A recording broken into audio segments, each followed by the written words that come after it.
Hello, nandito kami sa homeowners eh. Hindi. Huwag mo kami alalahanin. Basta tutukan mo lang muna yung mga problema dyan sa KTV, ha? Sige, kami na bahala dito. Sige, bye-bye. Ay, sorry. Kausap ko lang si Elsa. Okay lang. So we can start with the proceedings. Are you filing a formal complaint? Hindi naman. Gusto ko lang sana, Madam Chair, na ang pag-uusap na to will be in aid of legislating regulations for sidewalk safety dito sa village natin. Do you concur? Yes, I concur. Oh, well, if that's the case, go ahead, Attorney Billy. Madam Chair, let the record show na nagdapa kahapon ng anak ko habang nag-skateboard. Dahil nakaharang ang dalawang to sa sidewalk, itong si Clarissa at si Elmer. Do you accept that statement? Sorry pero hindi. Kasi ang kwento nitong dalawa, dire-diretso raw sa pagsiskateboard si Bowie. Muntik pa nga mabangga si Clarissa eh. Tapos sinubukan nilang kausapin. Kaya lang, itong anak mo, tumakas daw eh. Anong tumakas? Hindi tumakas ang anak ko, Madam Chair. Hindi totoo yun. Hindi tumakas ang anak ko. Hindi eh. Kasi naulit pa nga kanina. Kaya ang ginawa nito ni Elmer, sinubukan niyang kunin yung skateboard para hindi na siya makatakas. Madam Chair, inuulit ko, hindi tumakas ang anak ko. Ganito na lang, Attorney Billy. Let's get the statement mula sa mga taong nandun sa insidente. Okay? Anong nangyari kahapon? Hindi ko po maalala eh. Ha? Parang napakabata mo naman yata para makalimutan yon. Iho, tatanungin kita uli Anong nangyari kahapon? Hindi ko na po talaga maalala eh. Parang napanood ko na to eh. Oh, talaga? Saan? Louie, seryoso tayo dito. Iniintindi ka namin.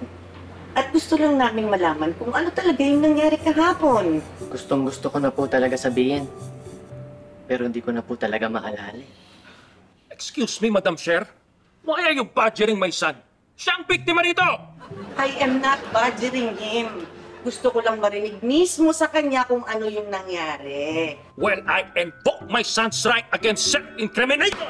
Teka, sandali. Paano tayo matatapos kung hindi sasabihin ng anak mo yung totoo? Anong ibig sabihin mo, Pepito? Nagsisinungaling ang anak ko? Madam Chair, you should hold this man in contempt! I object!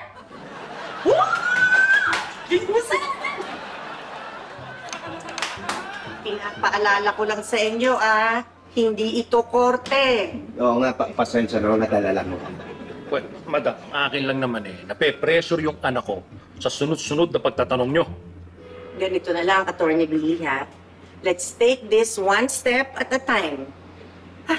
Isulat mo na nga lang yung mga statements niyo. Madam, kailangan pa ba yun? Kasi para sa akin, parang lang konti. Away ng mga bata, kailangan ba nating palakihin? Do you concur? I guess. Sige na, Dad. Para wala nang negative aura. In that case, I concur. Ay, salamat. Okay? Ngayong okay na tayong lahat, let's take a picture para for record purposes na okay na kayong dalawang pamilya. Smile, everybody!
Click and subscribe!